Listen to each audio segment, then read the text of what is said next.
أعوذ بالله من الشيطان الرجيم بسم الله الرحمن الرحيم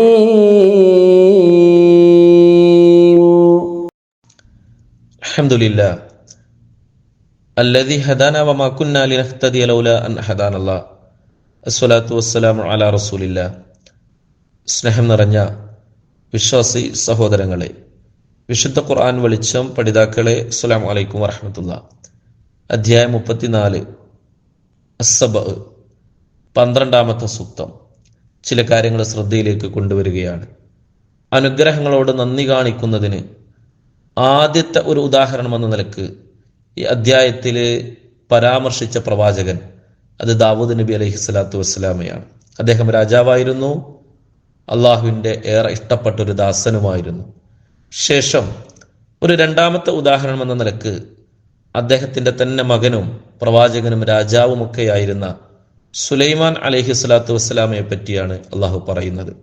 വിശുദ്ധ ഖുർആൻ ഈ രണ്ട് പ്രവാചകന്മാരെയും പറ്റി പലപ്പോഴായി ഒരുമിച്ച് പറയുന്നത് നമുക്ക് കാണാം. നന്മയിൽ കഴിയുന്ന പിതാവിനൊത്ത ഒരു മകനുണ്ടാവുക എന്നത് ഏതൊരാളുടെയും ആഗ്രഹമാണ്.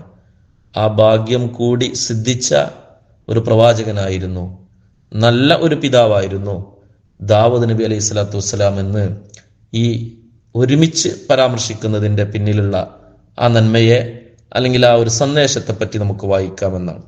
വലഖദ് ആതൈനാ ദാവൂദ വസുലൈമാന ഇൽമ, സുലൈമാനിനും ദാവൂദിനും നാം അറിവ് വിജ്ഞാനം നൽകുകയുണ്ടായി. വവരിസ സുലൈമാനു ദാവൂദ, ദാവൂദിന് സുലൈമാൻ അലൈഹി സ്വലാത്തു വസ്സലാം അനന്തരമെടുത്തു. എല്ലാ കാര്യങ്ങളിലും ഒരു പിതാവിൽ നിന്ന് കിട്ടേണ്ട ഗുണങ്ങളെ, സവിശേഷതകളെ കൂടി തൻ്റെ വ്യക്തി ജീവിതത്തിലേക്ക് പ്രവഹിച്ചിരുന്ന അല്ലെങ്കിൽ അനന്തരമെടുത്തിരുന്ന ഒരു മകനായിരുന്നു സുലൈമാൻ നബി എന്ന് ഈ ചെറിയ കുറഞ്ഞ പ്രയോഗത്തിൽ നിന്ന് നമുക്ക് മനസ്സിലാക്കാമെന്നാണ്. ഏതായിരുന്നാലും ഇവിടെ ഈ വചനത്തിൽ സുലൈമാൻ അലൈഹി സ്വലാത്തു വസ്സലാമക്ക് അള്ളാഹു നൽകിയ ധാരാളം അനുഗ്രഹങ്ങളിൽ വേറിട്ട് നിൽക്കുന്ന ഒന്ന് എന്ന നിലക്ക് കാറ്റിനെയാണ് ആദ്യം സൂചിപ്പിക്കുന്നത്. വലി സുലൈമാൻ റിഹ, കാറ്റിനെ നാം അദ്ദേഹത്തിന് കീഴ്പ്പെടുത്തി കൊടുത്തു എന്നാണ്. ഇത് ഒരു മുഅ്ജിസത്ത് എന്ന നിലക്ക് കൂടി നൽകിയ ഒരു അനുഗ്രഹമായിട്ട് നമ്മൾ വായിക്കേണ്ടതുണ്ട്, മനസ്സിലാക്കേണ്ടതുണ്ട് എന്ന് പ്രത്യേകം പറയേണ്ടതില്ലല്ലോ. വലി സുലൈമാൻ റിഹ ആസിഫ, കൊടുങ്കാറ്റ് പോലെയുള്ള അല്ലെങ്കിൽ വേഗതയിൽ സഞ്ചരിക്കുന്ന ആ നിലക്കുള്ള കാറ്റിനെയാണ് നാം അദ്ദേഹത്തിന് കീഴ്പ്പെടുത്തി കൊടുത്തത് എന്നാണ്. ഫസഖർനാ ലഹു റിഹ, ഖുർആൻ മറ്റിടത്ത് പറയുന്നുണ്ട് കീഴ്പ്പെടുത്തി കൊടുത്തു. അതിവിടെ വലി സുലൈമാൻ റിഹ, സുലൈമാനിന് വേണ്ടി നാം കാറ്റിനെ നൽകിയിരുന്നു എന്നുള്ളതാണ്. എങ്ങനെയാണ് അതിന്റെ സഞ്ചാരം? തജ്രി ബി അംരിഹി, അദ്ദേഹത്തിന്റെ കൽപ്പന പ്രകാരം അദ്ദേഹം പറയുന്നിടത്തേക്ക് അത് സഞ്ചരിക്കാൻ, ഇലൽ അർള്, ഭൂമിയിലേക്ക് എവിടേക്കും സഞ്ചരിക്കാൻ ആ കാറ്റിന് കഴിയുമായിരുന്നു. തജ്രി ബി അംരിഹി റുഖാ, വളരെ സൗമ്യമായ നിലയിലാണ് ആ കാറ്റിന്റെ സഞ്ചാരം ഉണ്ടാവുക.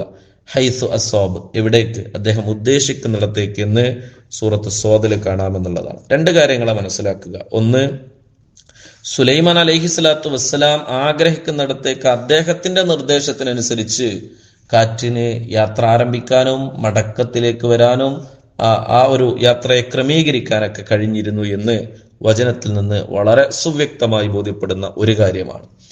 ആ നിലക്ക് അല്ലാഹു ആ കാറ്റിനെ സുലൈമാൻ നബിക്ക് കീഴ്പ്പെടുത്തി കൊടുത്തു. എല്ലാ കാറ്റിനെയും എന്നല്ല, പ്രത്യേകം കാറ്റുകളിൽ നിന്ന്, അള്ളാഹുവിന്റെ അനുഗ്രഹമായ കാറ്റിൽ നിന്ന് ഒന്നിനെ സുലൈമാൻ അലൈഹി സ്വലാത്തു വസ്സലാമക്ക് നൽകി, ഒരു പ്രത്യേകം ഒന്നിനെ നൽകി എന്നാണ് മനസ്സിലാക്കാൻ സാധിക്കുന്നത്. രണ്ടാമത്തത്, വളരെ വേഗതയിലാണ് അതിന്റെ സഞ്ചാരമുള്ളത്. സൂറത്തുൽ അംബിയായിലെ ആസിഫ, കൊടുങ്കാറ്റ് എന്നൊക്കെ അർത്ഥം വരാവുന്ന ഒരു പദമാണ് പ്രയോഗിച്ചിട്ടുള്ളത്. അത്രത്തോളം വേഗത അതിനുണ്ട് എന്നുള്ളതാണ് കുറിക്കുന്നത്. മാത്രമല്ല ഇവിടെ തന്നെ അതിന്റെ യാത്രയുടെ ദൂരത്തെ പറയുന്നുണ്ട്. ഒദുവു ഹാഷഹർ, രാവിലെ പ്രഭാതവേളയിൽ മാത്രമുള്ള അതിന്റെ സഞ്ചാരം സാധാരണ അന്നത്തെ കാലത്ത് 1 മാസ വഴിദൂരം വരേണ്ട സ്ഥലത്തേക്ക് എത്താൻ പ്രഭാതത്തിലെ മാത്രം സമയം കൊണ്ട് സാധിക്കുന്ന ഷഹർ, അതിന്റെ സന്ധ്യാസമയത്തെ ആ യാത്ര എന്ന് പറഞ്ഞാൽ 1 മാസത്തെ വഴിദൂരം ഉണ്ട് എന്ന് പറഞ്ഞാൽ.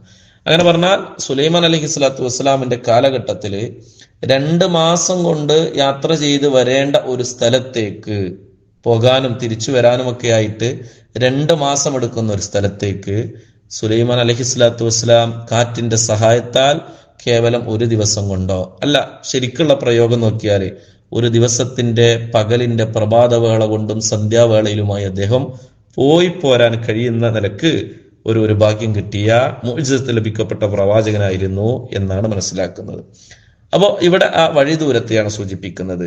അത് തന്നെ വളരെ വേഗത്തിൽ പോകുന്ന ആ കാറ്റ് അദ്ദേഹത്തിനെ സംബന്ധിച്ച്, അദ്ദേഹത്തിന്റെ കൂടെയുള്ള ആളുകളെ സംബന്ധിച്ച് ഒരിക്കലും തന്നെ പ്രയാസപ്പെടുത്തുന്ന, അപകടങ്ങൾ ഉണ്ടാക്കുന്ന ഒന്നും തന്നെയായിരുന്നില്ല. റുഹ, അത് അവർക്ക് ഫീൽ ചെയ്തിരുന്നത് വളരെ സൗമ്യമായിട്ട്, വളരെ സമാധാനത്തോടുകൂടി പോയി വരുന്ന രൂപത്തിൽ തന്നെയായിരുന്നു എന്നാണ് മനസ്സിലാക്കാൻ സാധിക്കുന്നത്.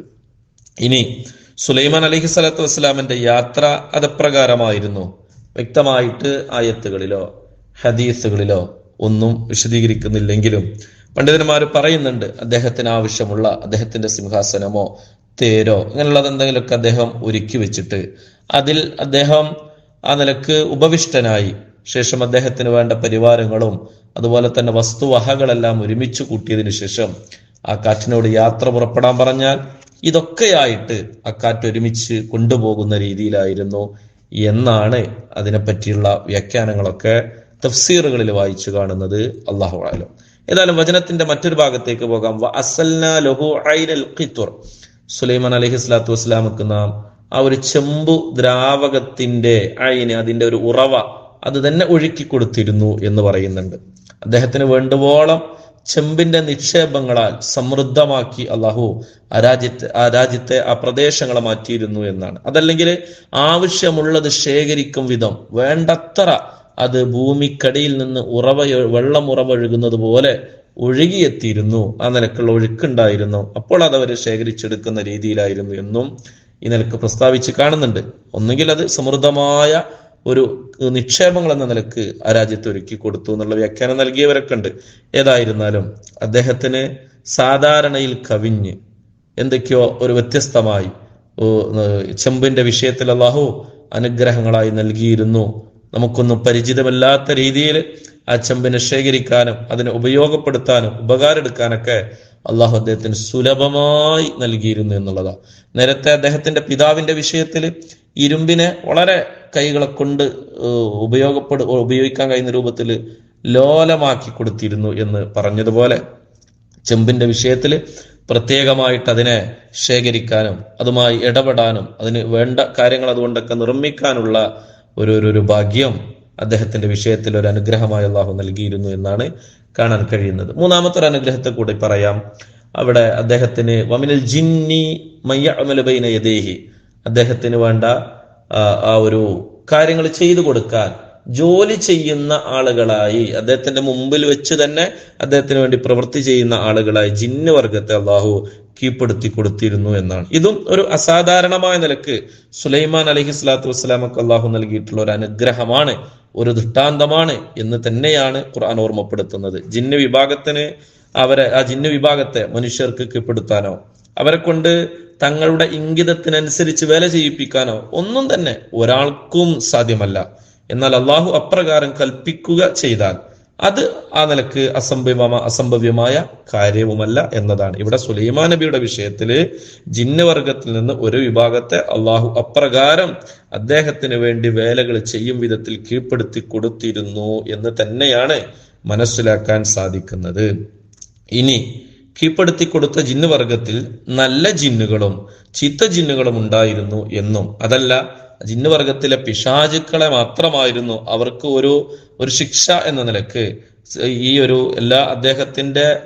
അദ്ദേഹത്തിന് ആവശ്യപ്പെടുന്ന എല്ലാ കാര്യങ്ങളും കുറച്ചും കൂടെയൊക്കെ മനുഷ്യർക്ക് കഴിയാത്ത വളരെ വലിയ ഭാരിച്ച കാര്യങ്ങളൊക്കെ ഒരു പണിഷ്മെന്റ് എന്ന നിലക്ക് ജിന്ന് വർഗത്തിലെ പിശാചുക്കളെ കൊണ്ട് ചെയ്യിപ്പിക്കുക എന്നതാണ് ഇവിടുത്തെ ഉദ്ദേശം എന്നൊക്കെയുള്ള രീതിയിൽ അഭിപ്രായങ്ങൾ കാണുന്നുണ്ട്. ഏതായിരുന്നാലും ഖുർആനിന്റെ നേരിട്ടുള്ള പ്രയോഗത്തിൽ നിന്ന് നിർബന്ധിതാവസ്ഥക്ക് വഴങ്ങി അല്ലെങ്കിൽ വഴങ്ങേണ്ടി വന്ന് ജോലി ചെയ്യുന്ന പിശാചുക്കൾ, അതായത് മോശം ജിന്നുകളും, എന്നാൽ ഞാൻ നിർവഹിക്കാം എന്ന നിലക്ക് താല്പര്യം കാണിക്കുന്ന നല്ല ജിന്നുകളും ഒക്കെ കൂട്ടത്തിൽ ഉണ്ടായിരുന്നു. രണ്ട് വിഭാഗം ഉണ്ടായിരുന്ന നിലക്കാണ് ഖുർആനിന്റെ നേരിട്ടുള്ള പരാമർശങ്ങളിൽ നിന്ന് മനസ്സിലാക്കാൻ സാധിക്കുന്നത്. സൂറത്തുൻ നംലിലേക്ക് വരുമ്പോൾ സുലൈമാൻ നബിയുടെ ഒരു പ്രഖ്യാപനം, ഒരു ചോദ്യം കാണാൻ കഴിയുന്നുണ്ട്. ഖാല യാ അയ്യുഹൽ മലഉ, അല്ലയോ പ്രമുഖന്മാരെ, ആരാണ് നിങ്ങളുടെ കൂട്ടത്തിൽ അയ്യുക്കും യഅ്തിനി ബി അർശിഹ, ഒരു രാജ്ഞിയുടെ സിംഹാസനത്തെ കൊണ്ടുവരാൻ നിങ്ങളുടെ കൂട്ടത്തില് ആരാണ് റെഡിയുള്ളവൻ, കഴിവുള്ളവൻ എന്ന് ചോദിക്കുമ്പോൾ ഖാല ഇഫ്രീത്തു മിനൽ ജിന്ന്, ജിന്ന് വർഗത്തിൽപ്പെട്ട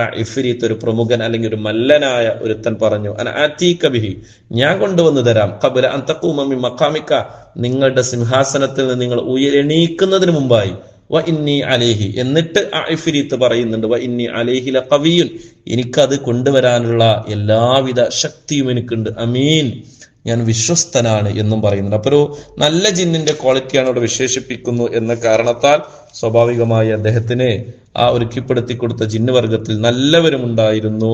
പിന്നെ മറ്റുള്ള അധ്യായങ്ങളിലൊക്കെ ഷയാത്തീൻ എന്ന് തന്നെ ആ പിശാചുക്കളെ പരാമർശിച്ചതിനാലും മാത്രമല്ല ഈ വചനത്തിന്റെ തന്നെ സൂറത്തു സബഇന്റെ 12-ാം വചനത്തിന്റെ അവസാനത്തിൽ തന്നെ ആരെങ്കിലൊക്കെ ആ കൽപ്പനയിൽ നിന്ന് മാറി നിന്നാൽ, അതായത് നിർബന്ധിതാവസ്ഥക്ക് വഴങ്ങി ജോലി ചെയ്യണമെന്ന അള്ളാഹുവിന്റെ കൽപ്പനയിൽ നിന്ന് ഏതെങ്കിലും ജിന്ന് മാറി നിന്നാൽ, വേറിട്ട് നിന്നാൽ അവർക്ക് നാം ശിക്ഷ നൽകുകയും ഒക്കെ ചെയ്യുമെന്നൊക്കെ അള്ളാഹുവിന്റെ ആ ഒരു താക്കീത് ഉണ്ടാകുമ്പോൾ സ്വാഭാവികമായും ആ ജിന്ന് വർഗത്തിലെ ഈ നിലക്കുള്ള ഒരു പിശാചുക്കളായി, ഒരു പണിഷ്മെന്റ് എന്ന നിലക്ക് ജോലി ചെയ്തവരായും ചെയ്യുന്നവരൊക്കെ ഉണ്ടായിരുന്നു എന്നാണ് മനസ്സിലാക്കാൻ സാധിക്കുന്നത്. ഏതായിരുന്നാലും അള്ളാഹു സുലൈമാൻ അലൈഹി സ്വലാത്തു വസ്സലാമക്ക് നൽകിയ ഒട്ടനവധി അനുഗ്രഹങ്ങളിലെ 3 പ്രസക്തമായതിനെ സൂചിപ്പിച്ചു.